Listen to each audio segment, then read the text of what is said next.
Hi, welcome to Vijay's info. இன்றைக்கி நம்ம ஒரு ஸ்டஃப்டு ஜாமுன் செய்வோம். கோவா வச்சு ஸ்டஃப் பண்ணி ஒரு ஜாமுன் செய்யலாம். நல்லா டேஸ்ட்டாக இருக்கும். அதுக்கு நம்ம ஒரு குலோப் ஜாமுன் பவுடர், எந்த பிராண்ட்னாலும் பரவாயில்ல, குலோப் ஜாமுன் பவுடர் எடுத்து வச்சுருக்கேன். அதில் நம்ம கொஞ்சமாக பால் விட்டு நம்ம பிசைஞ்சுக்கலாம். பாருங்கள், இந்த அளவில் மாவு பிசைஞ்சு வச்சு ஒரு தட்டு வச்சு மூடி வச்சிடும். ஒரு 5 நிமிஷம் ஆகட்டும். அதுக்குள்ளே நம்ம ஜீரா காய்ச்சிடலாம் சர்க்கரையை போட்டு. இப்போ சர்க்கரை நான் 1 கிளாஸ் எடுத்து போட்டிருக்கேன். அது மூழ்கிறோட தண்ணி ஊற்றி இதை கொஞ்சம் ரொம்பையும் பாகாமல் ஒரு நூல் வர மாதிரி போதும். பிசு பிசுப்பு தன்மை இருந்தால் போதும்.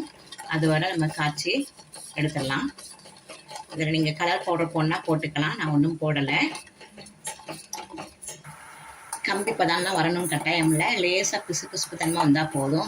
இந்த அளவில் இருந்தால் போதும். பாருங்கள், இப்போ நம்ம ஸ்டவ் ஆஃப் பண்ணிட்டு கொஞ்சமாக லெமன் ட்ராப்ஸ் விட்டுறலாம். அப்படியே இருக்கும், இல்லாட்டா கெட்டி ஆயிரும். அதனால் கொஞ்சமாக லெமன் ஜாஸ் விட்டுக்கேன். நல்லா 2 சொட்டு விட்டுக்குங்க போதும்.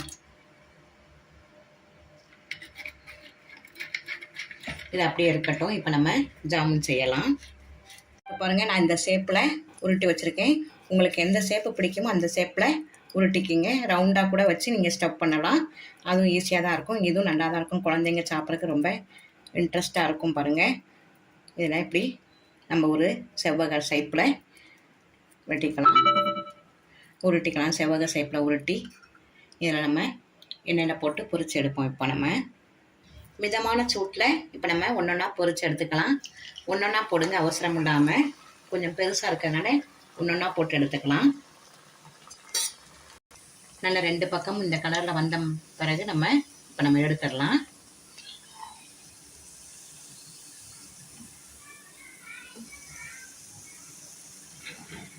இப்போ நம்ம உருட்டி வச்சதெல்லாம் பொரிச்சு எடுத்துருவோம்.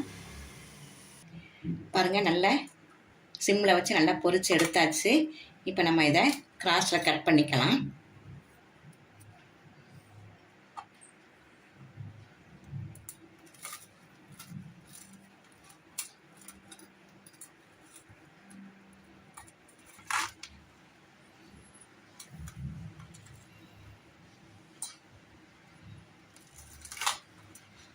இப்படி 2 கட் பண்ணிக்கோங்க.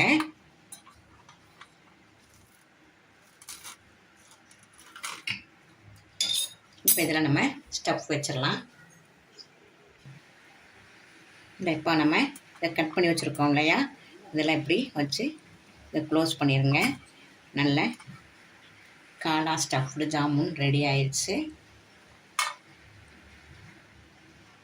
இப்போ நம்ம எடுத்து வச்சுருக்கிற கோவாவை இப்படி வச்சு க்ளோஸ் பண்ணிட்டோம்னா ஸ்டஃப்டு கோவா செமையாக நல்லா ரெடி ஆயிடுச்சு. பாருங்கள், நல்லா பார்க்கறதுக்கு இன்ட்ரெஸ்ட்டாக இருக்கும்.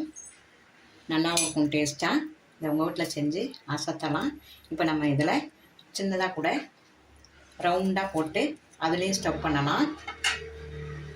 பாருங்க, குட்டி குட்டியாக இதுலேயும் கொஞ்சமாக கோவா வச்சு ஸ்டஃப் பண்ணலாம்.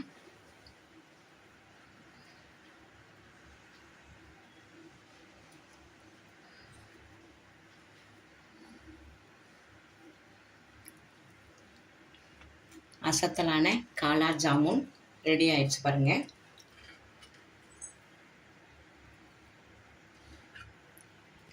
இப்போ நம்ம ஸ்டவ் பண்ணி வச்சுருக்க ஜாமுன் மேலே நம்ம இப்போ நல்ல ஜீராவை நல்ல பாகு பதத்துக்கு இல்லாமல் முன்னாலே எடுத்துருக்கோம் இல்லையா, அதை இப்படி விட்டுறலாம். லேசாக பிசு பிசுப்பு தன்மை வந்தால் போதும்.